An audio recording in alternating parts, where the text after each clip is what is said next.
I think I would want to be chaotic good, which I think a lot of people like the idea of being chaotic good. Yeah, nobody really likes being lawful, right? I think I'm lawful good or chaotic neutral.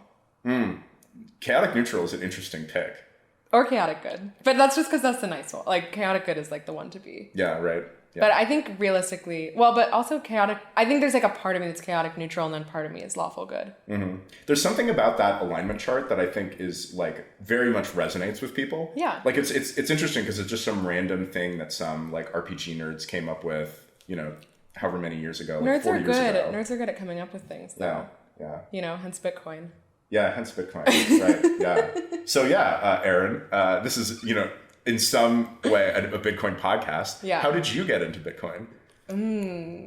Honestly, there's several like different threads that sort of all came together. But I think like the most cohesive narrative of how I got into Bitcoin was like that I'm like kind of a doomsday prepper. Like I feel like not like kind of like you're like you're engaged with society, but you're like doomsday prepping as much as you can. I think I'm reclaiming the prepper like label. Like I feel like people think of doomsday preppers in like a very particular way, like kind of being like paranoid and like sort of like it's also a very masculine thing usually. It is, and usually it's like the kind of like gun toting, like living off in the middle of nowhere type of thing, which like I might go that way, like yet to be seen. Yeah. But like I think that like doomsday prepping, I feel like just like the way that I grew up and kind of like the narrative of now, most people feel like the direction that the world is going in is like not a good direction. Maybe that's an oversimplification. I'm sure there's so many people who just like don't give a shit and like are doing their thing. But I think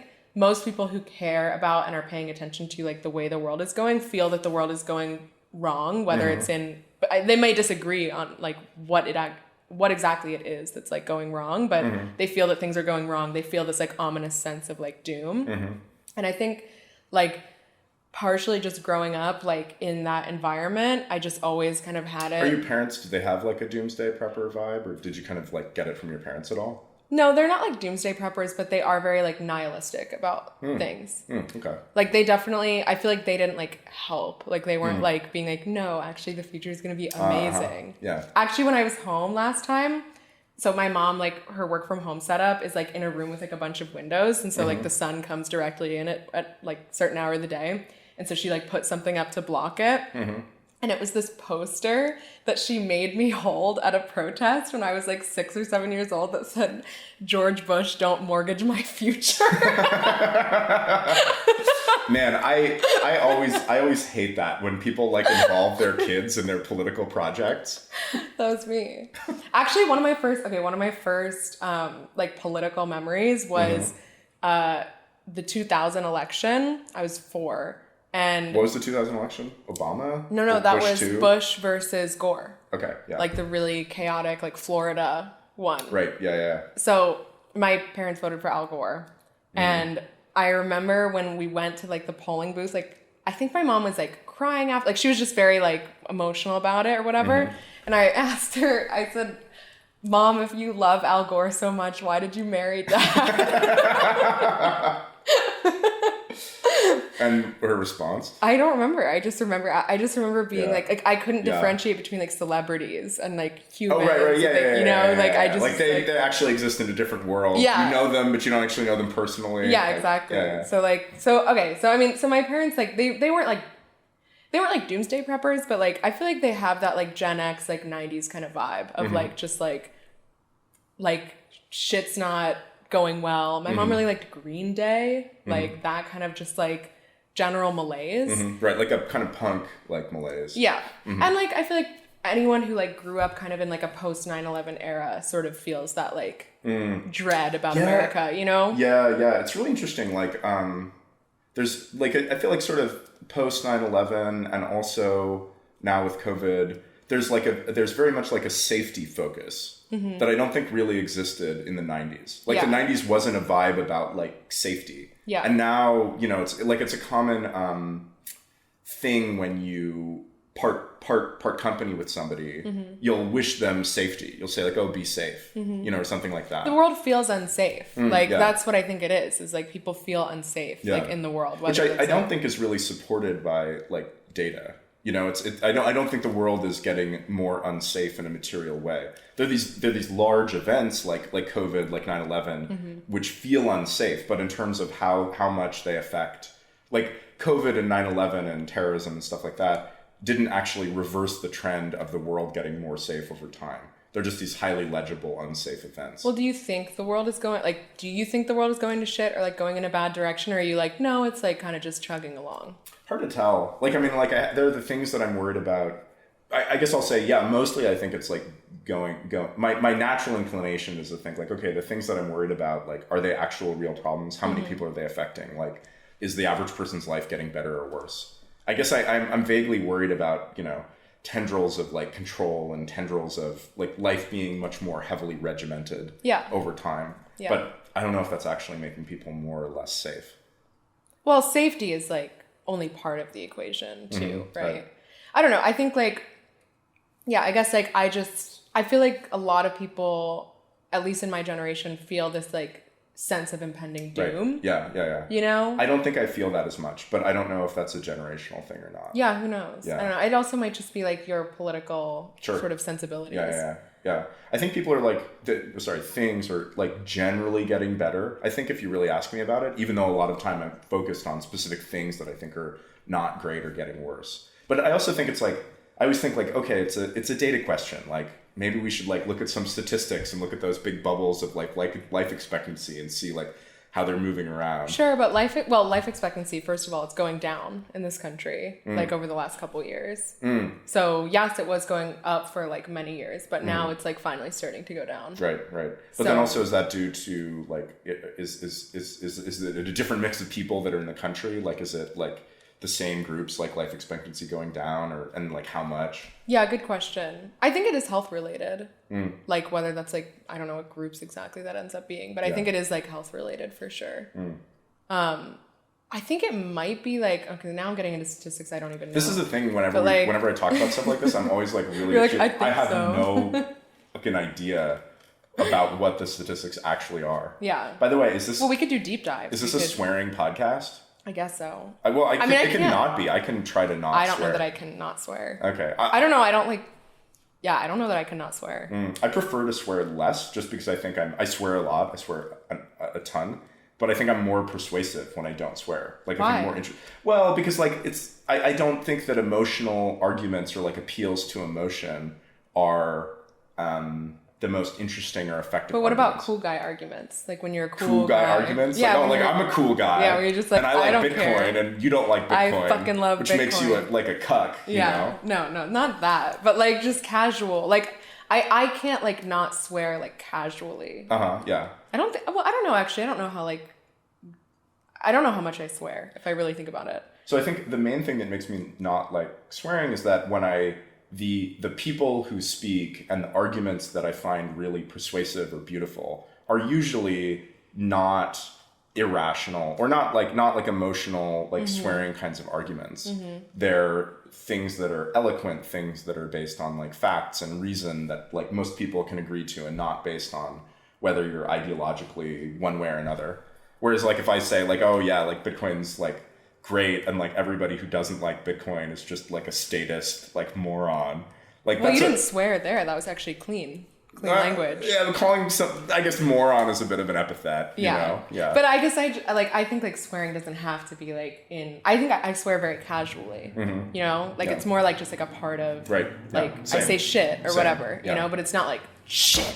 I actually hate when people do that. Whenever like I don't know what it is. I don't think I have PTSD, but like. Whenever people like drop something or like stub their toe and they have an emotional outburst. I literally am like, I need to get out of this room. I don't know what's going this person it's gone too far. Yeah, I think it's a sign of like immaturity. I think it's a sign of like I think that like your emotions shouldn't be directly connected to your expression in the world. You should like modulate it through your rational brain a little bit. I don't think it should be that easy to like break you. Like just like a small inconvenience or like a small like injury. Like I don't think it should be that easy for you to like lose your composure. Yeah. And also like when small things go wrong, I think it's a much healthier response to think it's like to kind of laugh at your own misfortune. That's like much easier for it like disregards everyone in the room when you act like that. It's like I'm still here. Right. Like you still need to be like appeasing me in some way, or right. like That's why it's unhealthy. You got to appease the other people around you. Yeah, exactly. Yeah. Okay, so Bitcoin. So all right. So as I said, I feel a general sense of doom. Always have, pretty much. Mm-hmm. And the way that kind of manifested in my life was that I just became. I feel like I could only ever come up with like individual solutions. Like becoming like more scale. self-sufficient, Yeah. that kind of thing. Mm-hmm. That's not entirely true. I was like pretty into Bernie. Like when Bernie Sanders ran, I was like, yeah, we're gonna like change everything. Like there have been like some sort of political things that I've been able to be like, we can make a massive change this way. But like mostly I just don't, I like believe in a political solution less and less. Yeah. And so like the best that I could kind of come up with was like, okay, I'm gonna live my life in a way that I think would be like long lasting, like just being more self-sufficient, kind of like living along like the values that I think our society should live on. And then like maybe from that I make some small change, or I like at least build like my own family unit, and then maybe like friends and family around that are like influenced, whatever. And that was like, I don't know, 2-3 years of that. And also like, I think I was very focused on economic collapse, and that like, that was like of my doomsday scenario, like economic collapse was always the thing that I was like, the economy doesn't seem good. Like, what form would economic collapse, like what form of economic collapse are you worried about? Now I feel like it's like the collapse of fiat, but I didn't have that like vocabulary at the time to articulate that. Like it was more that I just felt like the market was like weird and fake, and everything seemed kind of weird and fake, and like the systems are so complex and also fragile, and like that it just didn't seem like something that was going to be able to like sustain itself through my lifetime. And that like with a collapse of like the monetary system, that like Americans would not be able to like deal with that, basically. And so that would kind of lead to like more, not like doomsday and like an apocalyptic like zombie apocalypse type of way, but just like sort of chaos in society kind of way. And so like I think like for a while, like intuitively, I just sort of felt like the economic system was not good and like didn't work. But I didn't really have any, like, it didn't seem like there was any like other option besides just waiting it out. And then at some point, maybe like 2-ish years ago now, slightly less, 2 years ago, I kind of like knew about Bitcoin and started putting like a little bit of money in, just kind of as a doomsday prep, like being like diversifying, like put some money in here because I've heard this is like something, but I don't know anything about it, whatever. And then maybe like a year and a half ago, like after a little bit of putting it in, then I kind of like started deep diving more. And then obviously when like the price went crazy up in 2021 or whatever, I was like, oh shit, like, okay, I did something here. And then I became like obsessed. Like I just was like, that's really interesting that you got into it. And then it was like but you got into it and it was a slow burn, and then you got obsessed a while later. Well, because none of my family or friends are into it. And so like, but a lot of people, they would have the same story, but they'd be like, oh, I learned about it, but it sort of bounced off me. And then a couple years later, I got into it. But not like, oh, like I was like kind of into it, but not super into it. And then after like 2 years of being a little into it, I got obsessed. Well, because I thought of it as like as a doomsday prep, basically. I was like, okay, this is something that I know people and like buying a little gold or something. Did you ever buy physical? No. Oh, interesting. No, I never bought gold. Straight to Bitcoin. No gold, no silver. No, I was more like, I need water and food. And then, but Bitcoin's easy. It's easy to buy, which is partially why I think it's like, I mean, whatever, we'll probably get it more into like Bitcoin at some point, but like, I think partially why like I like Bitcoin is because I feel like it does serve the same purpose as gold, but it's like a little bit more like realistic. Like buying a bar of gold, it's like, how do you know that it's like real? Like tons of how do you like problems with gold? Logistically it doesn't make sense. How do you subdivide it? You're gonna shave a little bar of gold.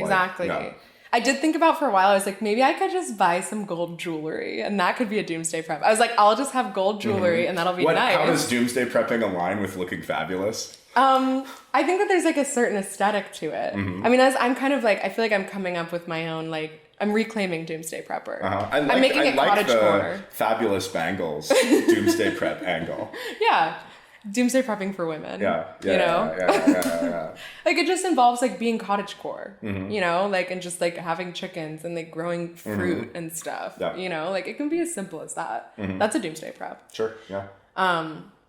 Yeah, so I don't know. I'm trying to think like when I really became like obsessed with Bitcoin and how. I don't know like honestly what like really orange pilled me, but it just I got fixated and I was like so obsessed with it. Yeah. I was like so like I just want to acquire more. I want to figure. I also was kind of into the trading aspect of it as well, like just like crypto in general. I liked like just like trading and.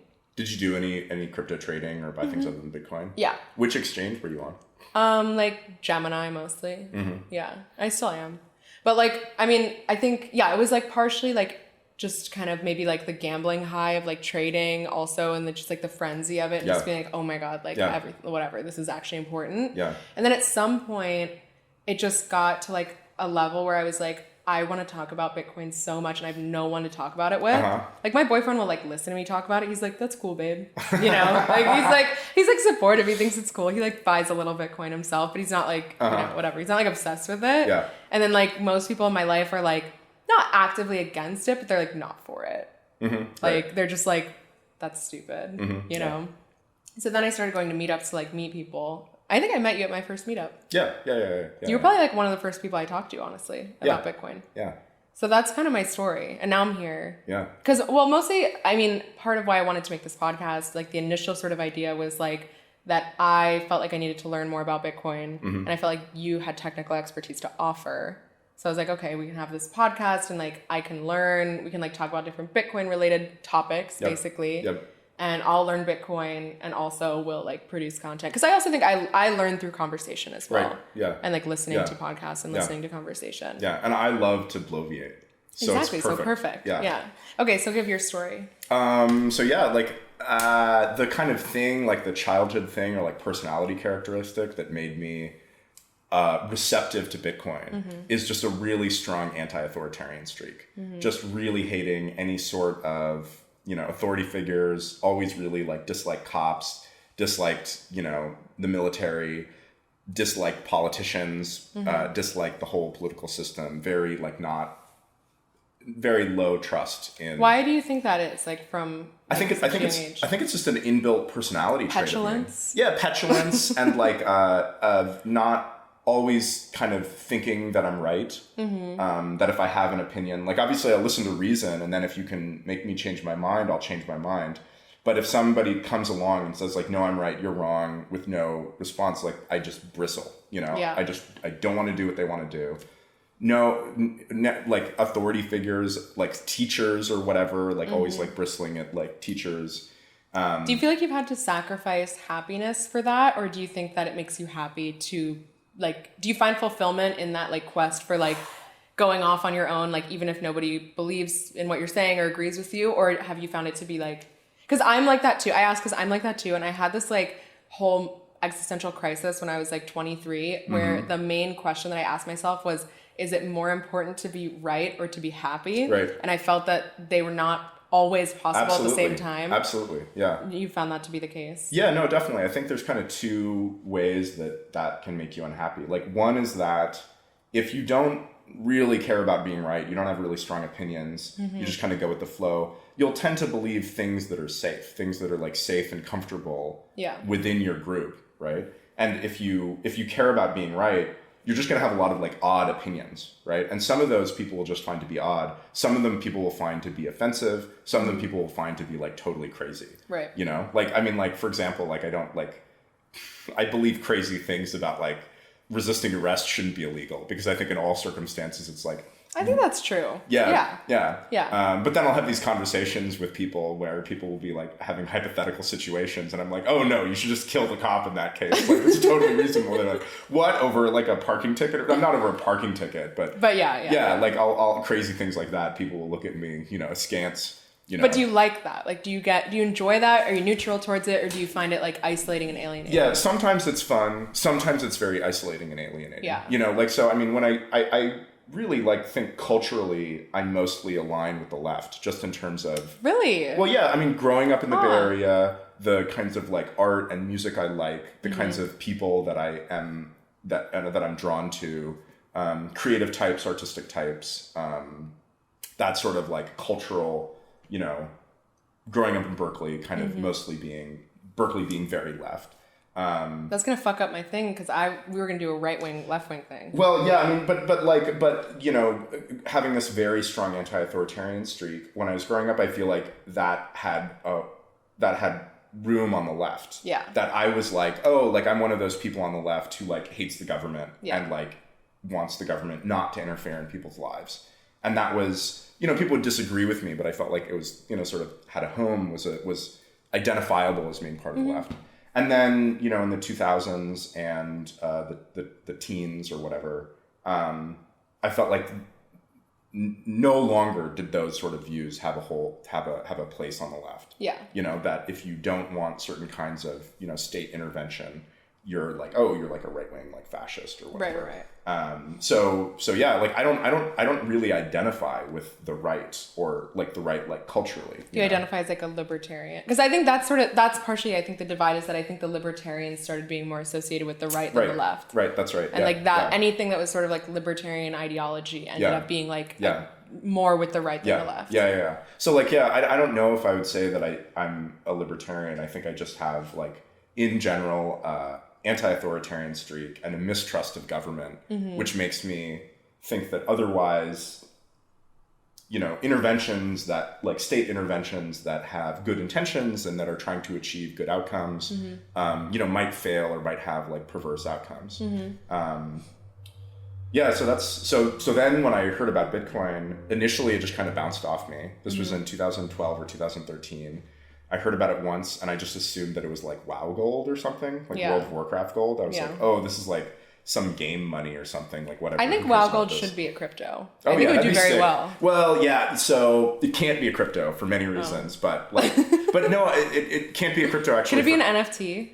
Where you like buy, I guess just like the things that you would wear in the game or something. Could that be an NFT? Sort of, but the thing is that MMO developers really like to tightly control their economies. They don't want their like speculation. They want to prevent speculation. Right. They want their games to be fun, and oftentimes the currency having some real world value or being freely convertible to currencies that do have a real world value go against it being fun. You know, so yeah, that's true. Yeah, like the World of Warcraft developers, they don't want the game to be pay to win, and if you could just buy a bunch of the currency, then it would be pay to win. And similarly, they also do things like the most desirable weapons and armor in World of Warcraft is often soul bound, which means that it's bound to your character. You can't trade it to another character. And they do this because they don't want it to be freely tradable. They don't want an economy in these ultra rare items. They want you to have to actually get good and like do raids and stuff. Did you play WoW? No, I mean very briefly. But you're not. No, I think it's a terrible game. It's not fun at all. My dad's like obsessed with WoW. You just collect like Yeti toenails. Like every quest is like collect 5 Yeti toenails to like do this quest or like killed like 8 kobolds or something. WoW was like my childhood. Like my dad playing WoW was like my childhood. Wow. Yeah. Wow. He still does. Yeah. He's playing all the time. Yeah. Sometimes I'll call and he'll be like, gotta go, I have a raid. But that's the thing is that I don't like it because it's like social. Like that's where his friends are. Yeah, like that's why I don't like it. It's because I don't really play multiplayer games. Yeah, don't have friends. No.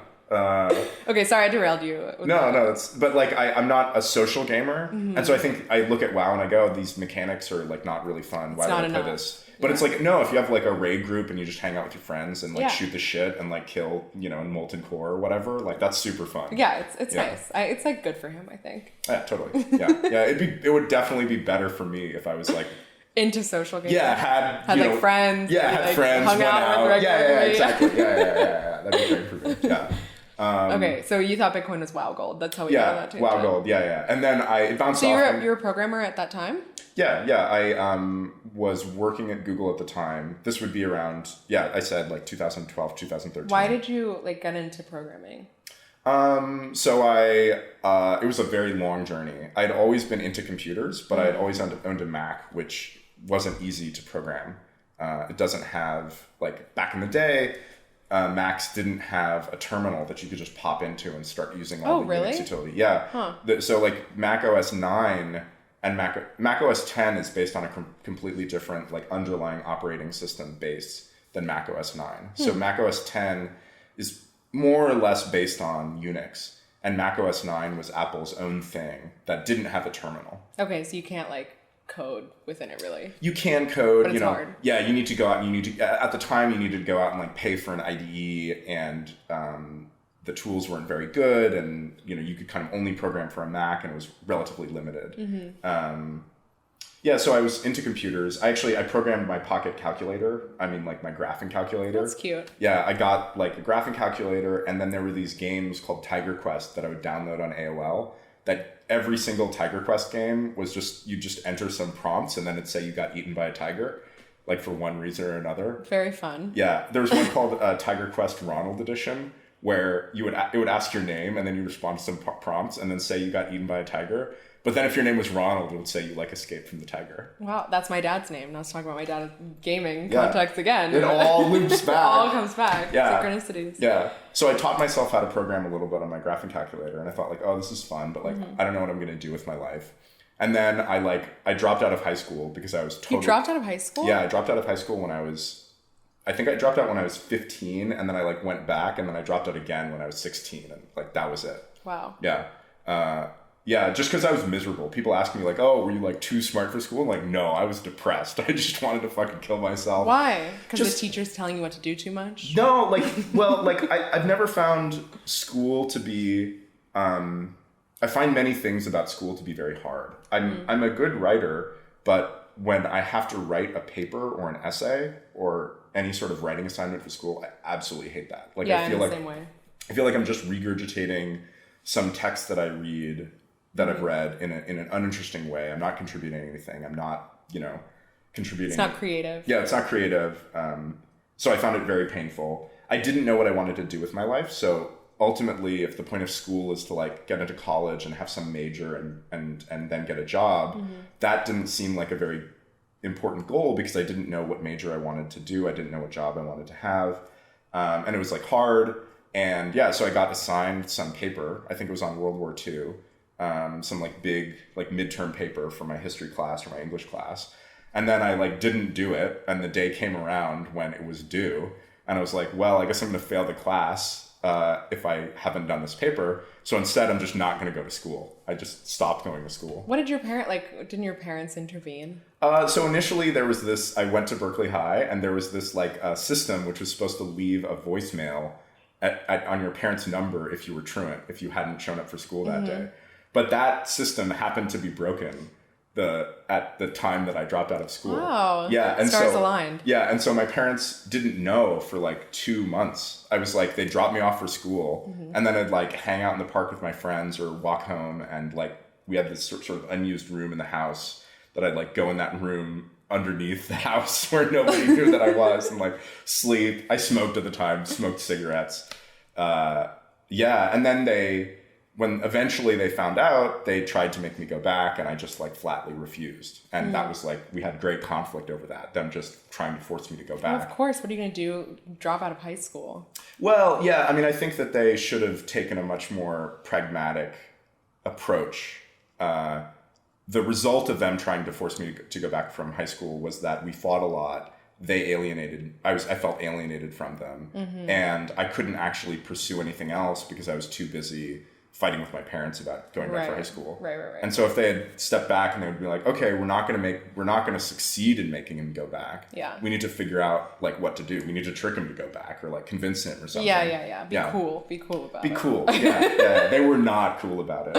So I think eventually like the next year they made me go back, or I was like, okay, I'll go back for this year. And then I did fine that year. I think that was my sophomore year. And then in the middle of my junior year, then I dropped out for good. Okay. So I only did about a year and a half of high school, I think. Okay. Yeah. So how'd you go to college? Well, so then I did a bunch of like random stuff. I worked at a movie theater. I worked at a clothing store. I worked at a hotel doing room service. What kind of clothing store was like fashionable or? It was Mr. Rags. I don't know what that is. So you know Hot Topic, right? Yeah. Yeah. So there was this, in the like late 90s, like early 2000s, there was Mr. Rags, which was like this awkward like rap raver like hip hop version of Hot Topic.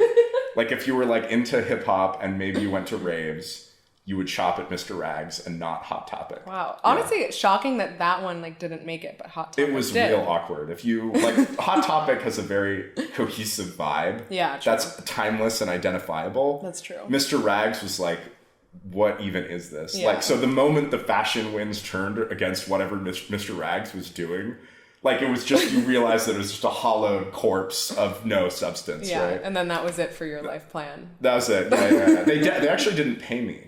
They didn't, like, there was some, like, I have bad luck with computer systems. Like, they had some, like, payroll glitch. And so I worked there for, like, 2 months, and they never paid me. And I finally quit, and then I got paid, like, months later. Oh, my God. Yeah. Wow. Yeah, so anyways. Yeah, and fuck then Mr. Rags. Yeah.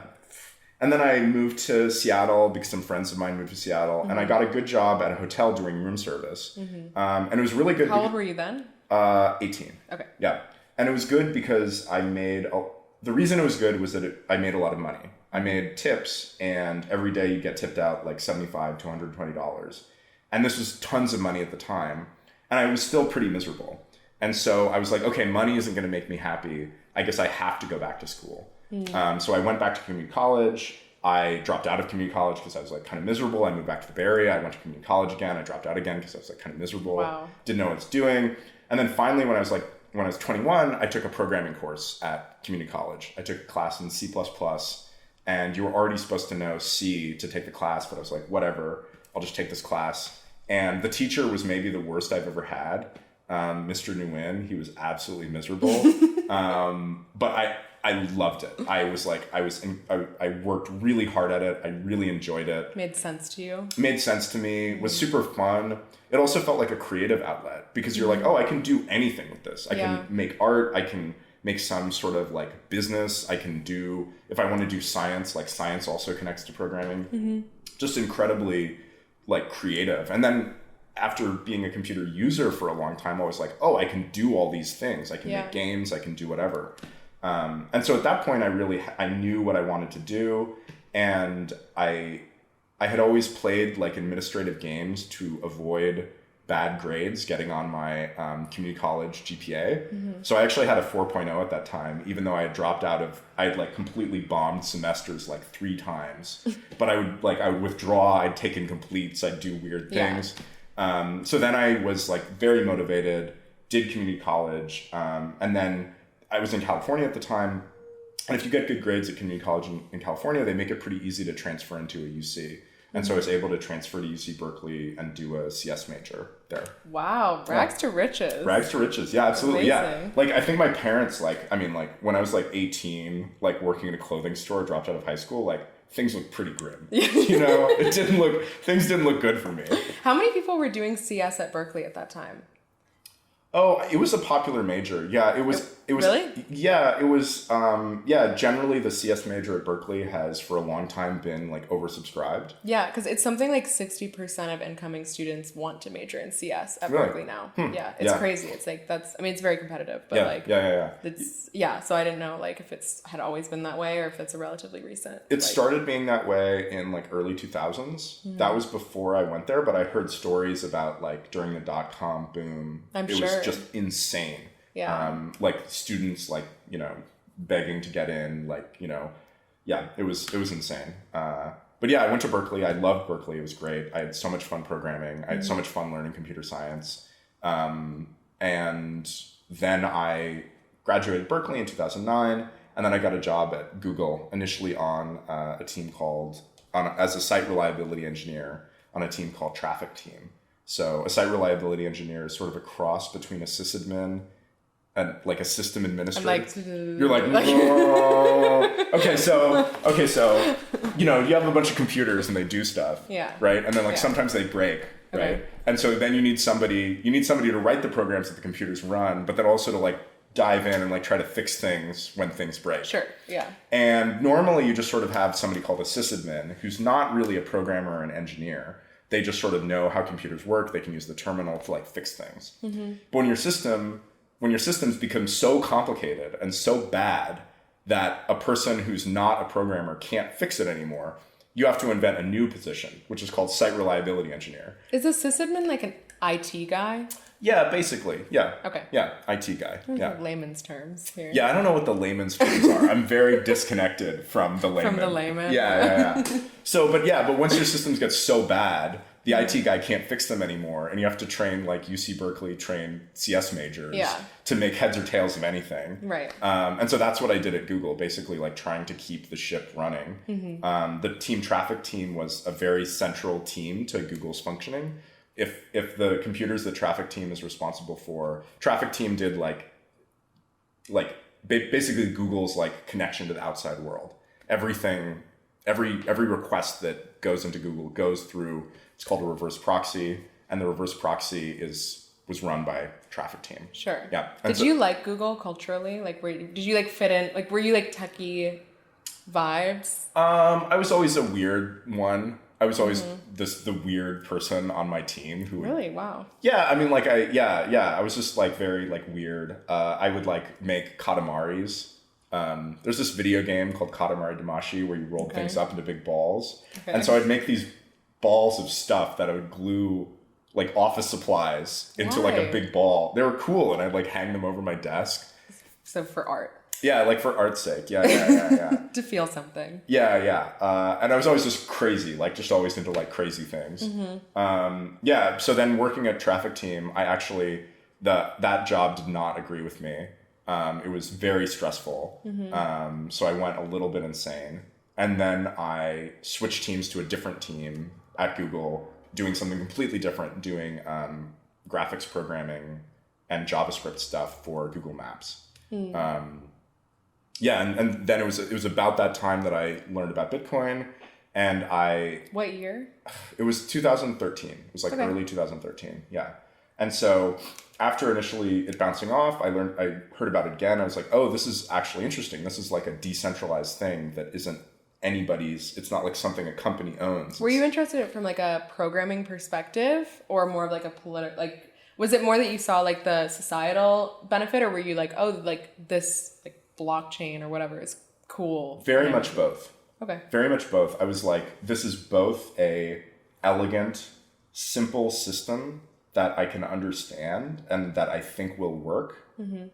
And I thought that it was great that it would take a bunch of power away from states, away from nation states. So it was both. And I thought like, okay, like, I think this is going to work. And I just became obsessed with it. Like I read the white paper, I read everything I could about it. I ran a node. I think I only really ran a node briefly to convince myself that it worked as described. Yeah. Like, oh, you can run a node. An individual can run a Bitcoin node. And then you can see the transactions and the blocks flying by. And that's a very, like, other systems aren't like that. You can't run a node in the banking system. Right. You can't just like spin one up at your desk. Right. So that was an important part of convincing myself like, oh, this actually works. And then I just been obsessed with it since then. Completely obsessed with it. You've been obsessed with it since then. Yes. That's like so many years of being obsessed. Yeah, I've been obsessed. Yeah, obsessed with Bitcoin for 9 years. Yeah. You should throw a party for 10. You know? Yeah, I probably should. Yeah. I need to go back in my email history and renew find your vows. Yeah, right. Yeah. But I didn't actually work in it. I didn't actually do anything professionally with Bitcoin for a while.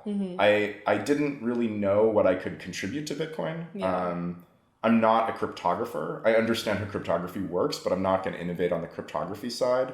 And I've always been more interested in like creative stuff. So actually what I did at that time was I quit Google and then I started making live visuals for electronic music.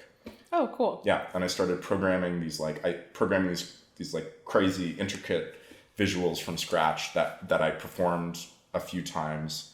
And like did that and like didn't really know what I wanted to do. And then I think the next job I had was Bitcoin related. I don't remember when it was. I think it was like 2014 or 2015. I got a job at Chaincode Labs in New York.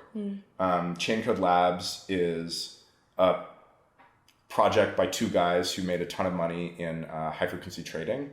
And then they got super interested in Bitcoin. Like the next thing that they both became obsessed with was Bitcoin. And so they decided to just start a Bitcoin research and development outfit. And so as an engineer at Chaincode Labs, I just worked on Bitcoin Core. Cool. Yep. And I did a bunch of, you can go back on GitHub and see me in the Bitcoin Core history, but always working on pretty minor things, like minor touch-ups, like improving the tests, improving the documentations, cleaning up the code. And mostly I was competent working on Bitcoin Core, but I didn't find it super fulfilling. Bitcoin Core is a very slow-moving code base. It's the software that the whole Bitcoin network relies on. And so how many people like work on Bitcoin Core? Yeah, I'd have to look at it. My feeling is that there's probably about like 12, maybe 10 to 20 contributors who are super active. And then as you get out, there's probably maybe 80 or 100 people who submit more than one patch or come back randomly and submit another patch. But that's just off the top of my head. I don't follow. I don't follow Bitcoin Core development super closely. And then these days, there's so much development that happens on Bitcoin, but not on Bitcoin Core. People work on Lightning, on other projects related to Bitcoin. Yeah, I feel like you'll have to help me understand. I don't understand how there's so much industry around Bitcoin. I kind of get it in the sense that it's money, and anything that's money is going to have industry around it. But I feel like there's so many little niches and stuff. The mining, it makes sense to me. Right. But then I feel like there's all these other things that I'm just okay. Whatever. But for another day. Yeah. And then I quit Chaincode because I was I don't think working on Bitcoin Core is for me. I went back and I worked at Oculus, which had kind of been absorbed by Facebook by then. So I sort of just. Do you like virtual reality? Not really. No. Yeah, I also think it's way overhyped at the moment because I don't think the technology just isn't there yet. But also, I can see, if you have, a fully immersive, I'm touching something and I feel it on my hand kind of experience. But I feel unless you have, the technology to, really, transport my brain into, virtual reality, I don't know. I just don't think it, really does it. Yeah, I think there's a few interesting things that you can do in virtual reality. So one of them is tour a perspective house. No. I think that's actually super bad because in reality, just looking at pictures on a website is pretty great. If they take good pictures, that's a good way to figure out what it looks like. You know? Or especially those Matterport things where you click from place to place. Yeah. Those work pretty good. Okay, so not even that. Not even that. No, I mean so one there's these immersive physics sims that are super fun where you just throw things and destroy things and shoot guns into barrels, and being in VR makes that a lot more fun. There's one called Boneworks that's super fun. The other thing is 3D is virtual reality creative tools, sculpting tools and 3D drawing tools. Yeah, that makes sense. Those are really good. They're expressive in a way that that other tools aren't. In that genre of experience, Tilt Brush and Dreams for PlayStation are both really interesting experiences. And then there's crazy just 3D worlds where people go and talk to each other. I like that idea. And we should do a podcast episode. Yes. In the metaverse. Yeah. So there is no metaverse, but there is VR chat. And VR chat is this vibrant, people just make their own avatars that they walk around. I want to go. I've seen TikToks of that. I want to go wherever those people are. Yeah. So the merging cultures and mores there are super interesting. Yeah. Yeah. And so those are the interesting things that are happening in VR, and kind of nothing else in VR is very. No, it doesn't seem as sort of I feel like it's a very apocalyptic sci-fi idea that people have of oh my God, someday we're all just going to be living in the virtual reality world, and Facebook is going to make us do that, whatever. Right. And it's I don't really think that we're close to a point where virtual reality would really be so all-encompassing that you would want to sacrifice your real life for it. Right. And it's got to get a lot better. Yeah. And it's got to become more portable. It's got to become higher resolution. The graphics have to be better. The battery have to be better. I don't know if I said that twice. And then, and this is just going to take a long time. It might take, 40 years before the technology is really there. We don't know how far the technology is how long it's going to take. And I think Facebook is their bet is very weird, because if the tech was definitely going to be there in 10 years, that would make sense. Yeah. But if it's maybe it's going to be 40 years. I think it's just that Mark Zuckerberg has no vision, to be honest. I don't think that he's actually very visionary or smart. And I think he just is kind of going off of hype in a way that is like not very intelligent. I mean, if you think about like Facebook, nobody likes being on Facebook now. And nobody even likes being on Instagram because Facebook bought it and made it Facebookified, you know? Well, people say that, but that's kind of a weird kind of thing to say. Facebook certainly isn't growing as fast as it has been, but it's still massive. And then Instagram is still super popular. Everybody's on Instagram. Sure, but if you trap people on a platform, like it's hard for them to leave. But in terms of like growth, it's not trap to people me, on Instagram. Yeah, like you can't turn off your phone or like. No, a lot of people can't. But also they don't want to be on Instagram and they can't leave. Like I feel like that. I'm more of like describing like a qualitative feeling. Like being on TikTok like feels fun. Being on Instagram or Facebook does not feel fun. I'll say I think like maybe what you're responding to is the feeling that Facebook and Instagram have kind of crested. Yes, that they're you know, you don't go from being popular to not popular. But Facebook and Instagram are either cruising along or in decline. Exactly. Yeah. Exactly.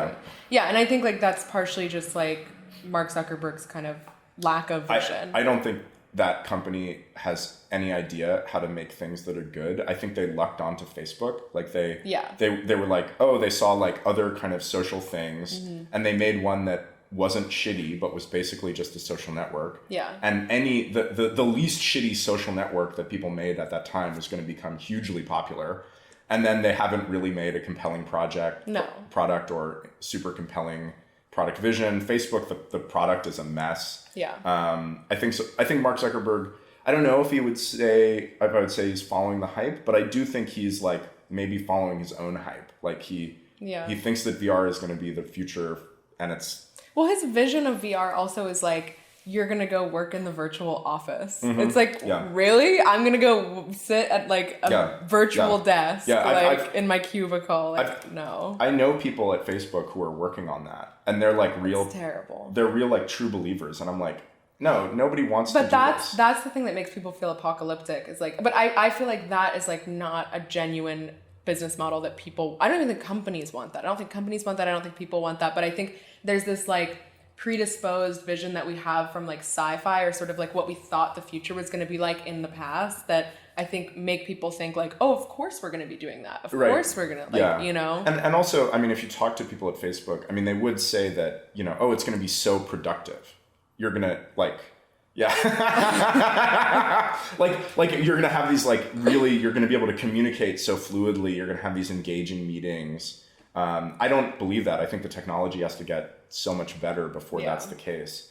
So I worked at Facebook and then I quit Facebook because it's. Wait, you worked at Facebook? Well, no, I mean, I worked at Oculus when Oculus was fully absorbed into Facebook. Yeah. It was on Facebook campus. I was basically a Facebook employee. Did you like working at Facebook? No, I thought the people, I mean, like, Googlers I thought were at least very intelligent. I think people who work at Facebook are much less intelligent. And they're also like working at Facebook selects for people who think that Facebook is like a great product. Yeah. And that it's like making the world so much better. And I think that is like naive and weird. Yeah, and that's Facebook not a good filter. Yeah, and like and people, you know, love listening to Mark Zuckerberg, which I think is so weird. Like people at Facebook are really into. That's so crazy. Yeah, and I'd be like, I mean, I don't have a problem with Mark Zuckerberg, but he's like kind of awkward. I don't think he has great vision. No. Like, and people, He's got bad vibes, honestly. That's the main problem I have with him. Yeah, I mean, I think he's just awkward. He's can't awkward. Help it. He's weird. You know? Like it just doesn't, you know. Yeah. But you can be awkward and weird and have good vibes. That's true. Yeah. You know, like people can be like, wow, it's like a genius. Like he's so smart. Yeah. Or like even like you can be an asshole and like have like kind of like the like, oh, but he's just so smart that he doesn't like know how to talk to people or whatever. I feel like Mark Zuckerberg doesn't have an edge at all. And it's one thing that I find very confusing about Mark Zuckerberg is that he doesn't seem like an egotistical person to me. He really doesn't. No. Like nothing I've seen about him really says he has a lot of ego. But at the same time, he sort of insists on being the face of the company, which seems like an odd choice. If I were Mark Zuckerberg, I would be like, okay, like I'm awkward, like people don't like me, and I don't think that I can fix that. So I'm going to maintain full control of the company and just step back from being its public face, and think of the public face of the company as being something strategic. Like I want this to.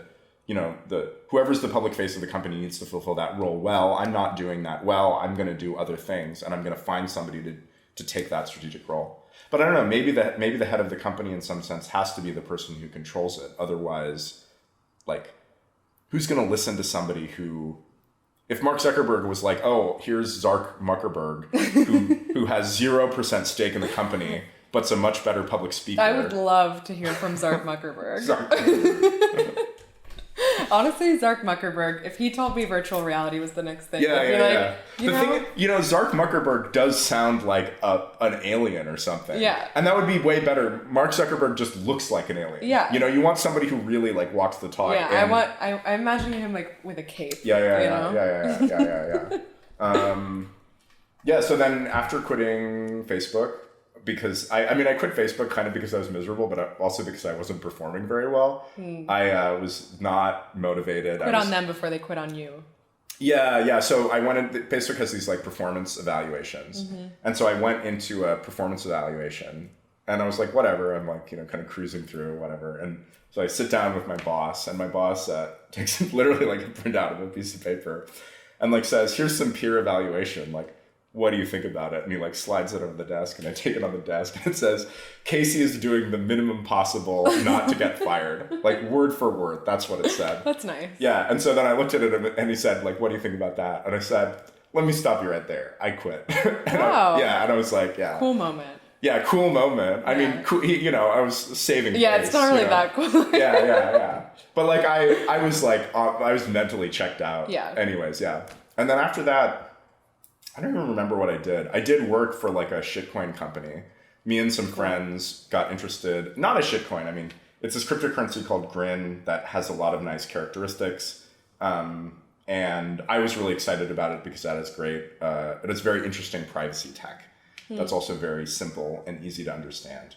And so I worked for this like investment fund that me and some friends started to try to get normie investors, access to Grin. So they could give us dollars. We'd buy Grin, which was very hard at the time. And then Grin would go up and then we would, give them more dollars than they put in. I see. Yeah, that didn't work out. Grin just went into the shitter, still in the shitter. Whole thing's massively in the red. Terrible idea. Cool. Yeah. And then after that, and then I've just sort of been working on like random, mostly Bitcoin related projects since then. I worked on a service called Agora, which is just a self-hosted web store for files. You just put some files on your hard disk, you spin this software up, people can go to a web page, they click to download a file, it shows a paywall, and you pay with the Lightning Network, and then once you pay, you can download the file. I see. Yep. I see. Word. But that didn't sort of take off very much. We had a hard time getting some adoption, even though it's good software. And then most recently I've been interested in NFTs because I've done a lot of digital art and obviously like opportunity, like sell some JPEGs. Yeah, exactly. Get in on it. Yeah. But I want to do it on Bitcoin. And so I'm working on various schemes to have NFTs on Bitcoin with no sidechain, no token, no nothing, just mint NFTs like straight on Bitcoin and trade them with Bitcoin transactions. Right. And you figured out like the tech side of that. So now it's just building the hype. Yeah, which is hard. I don't like, people are not getting hyped. So I'm, you gotta make some like apes or, Yeah, I have like a really good NFT in the works, which is like a generative art NFT. But I don't necessarily want to do that on Bitcoin if nobody's gonna like use it. You could get like an influencer to, Hard. I mean, it's all a chicken and egg thing. Like because there's my Bitcoin scheme, which currently is called ordinals.com. Plug. There's no market. There's very limited software for minting and trading NFTs. There's no wallet.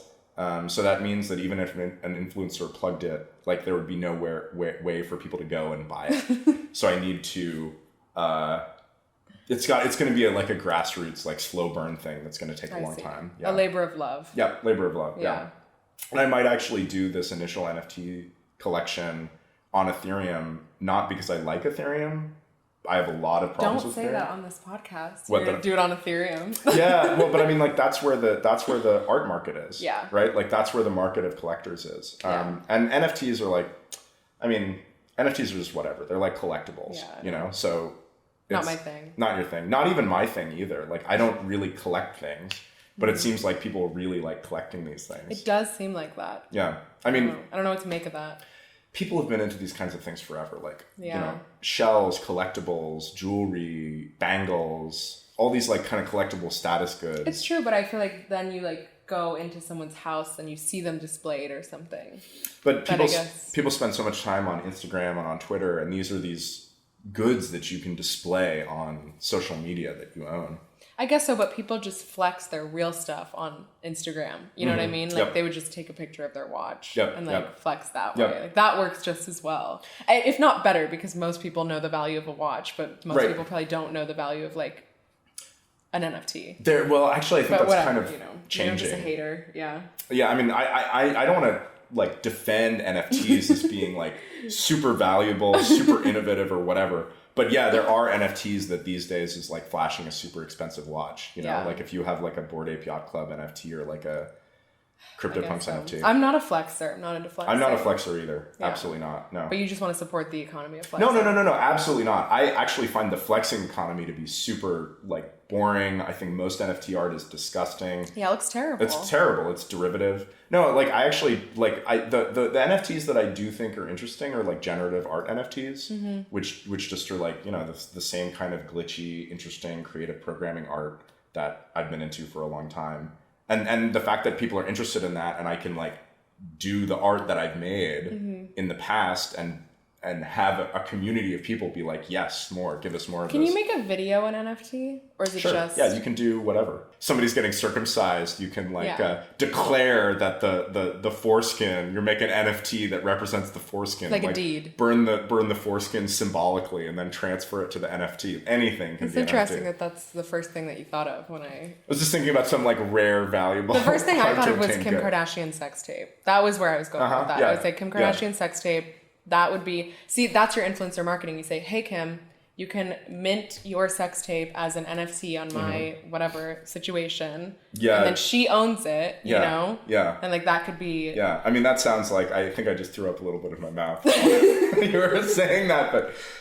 Not, but... you could do it for iconic, like, Vines or, like, YouTube videos, you know? Like, like, you'd own Charlie This shit is all so finger. cringy. I regret taking us down this NFT, like, path. I regret that this is the direction you're taking your life, frankly. Oh, well, no, I mean, I think if you see the art, you would be like, oh, actually, this is kind of cool. Yeah. And it has, like, a participative angle. There's these, like, little programs that are, like, haiku that generate these images. And so you can find these little programs that generate cool images. So just cute, kind of niche, weird stuff. Yeah, I just want to make the same like weird ass like glitch art that I've always made. Yeah. That's fair. Yeah. But I'd like to do it on Bitcoin. And also I think that even if NFTs are like cringy, a lot of them are cringy and dumb and weird. I think they are getting a lot of people into Ethereum. A lot of people like Ethereum is like a cool place where you can do like art and culture and weird stuff. And so I'm gonna get on Ethereum. And Bitcoin is much less fun than Ethereum, and I think disagree. Really. Well, that's just but wait. Less fun. Sorry. I sound like a Bitcoin hater saying that. I want to be clear. I think Bitcoin is like better and more interesting and more valuable. I thought you were a Bitcoin maxi. I'm not a maxi, not really. I mean, you kind of are. No, but I mean, like Bitcoin maxi is like the toxic. Like, listen, like I'm saying that. Like, I'm a Bitcoin maxi. Okay, yeah. I mean, but like for like no good reason. Bitcoin maxis don't go like, oh yeah, I want to make some digital art on Ethereum. No, you know? But I guess Bitcoin isn't more fun than Ethereum, but I feel like Bitcoin is a little more magical than Ethereum. The Immaculate Conception, I feel like the kind of like movement and narrative behind Bitcoin is like a little bit more like fun. Not fun, but like Ethereum just kind of seems like the second, like people are just like, oh, it's like the second Bitcoin, like whatever. I mean, the people who aren't into crypto, I'm saying. Yeah. I don't think people really are like, wow, Ethereum's so cool. I just think they're like, oh, I can make so much money off of NFTs. And then they don't even think like where that is, like whether it's Bitcoin or Ethereum or whatever. Yeah, no, that's true. That's true. I mean, it just happens to be on Ethereum. Yeah, there are a lot of like some genuinely creative things that are happening on Ethereum. I mean, they're sort of weird. Like, I mean, like somebody blew up a car, like they blew up like a Porsche and then collected all the scraps and photographed them really well and made an NFT of the scraps of I think it was a Lamborghini, of the blown up Lamborghini. But that's not like it's not Ethereum specific. It just happens to be on Ethereum. Right. And I wish it was happening on Bitcoin. Right. I wish these interesting, that these like creative people and artists were like coming for the NFTs on Bitcoin, staying for the hard money that can like resist the state. Exactly. You know? Exactly. Yeah. Bring them in with the NFTs. Exactly. Make them stay for. Yeah. Come for the NFTs. Stay for the insane libertarian hot takes. Fiat standard collapsing around us. Gotta prep. Yeah. Exactly. Yeah. Exactly. I just think it's unfortunate that like all these people are kind of getting distracted by the shiny object that is Ethereum. Yeah. But that's the whole altcoin network basically, is like people, I mean, of course there's people who like genuinely believe in the projects and whatever, but I think the majority of people just see like money, hype, whatever. Well, it's interesting. Like I see a lot of like worthless altcoins and like stupid DeFi stuff. And I don't really have the same impulse of like, oh, I wish those people were doing it on Bitcoin. Yeah, but the artists. Because there's a lot of like non-technical, creative, artistic people and just normies who are getting into NFTs. Yeah. And I wish I wish it was a gateway drug to Bitcoin, because it would strengthen Bitcoin. It would more on-chain fees, more development activity, all like good stuff for Bitcoin. I think the NFT situation though, I think people are going to get burned by that in a way that might turn them off of Ethereum or whatever at some point. Like, because I think that sort of like economic bubble around NFTs is going to like make people very anti-crypto in general. But like, let's say you were like got into NFTs, and let's say they were happening on Bitcoin, and you spent like $10,000 on NFTs, and you also spent $5,000 on Bitcoin because you're like, okay, I'm on this chain, like why not get some Bitcoin, and also for buying, selling NFTs. The NFT bubble collapses. Your $10,000 was worth nothing, but then like, hey, your Bitcoin, it's worth like $20K now. Yeah. Like, maybe that's something interesting. You know? Yeah, I agree with you. Yeah. Yeah. Okay, well, how should we wrap it up? I don't know. I mean, like, talked about a lot of stuff, talked about our background, talked about Bitcoin, how we got into Bitcoin. I mean...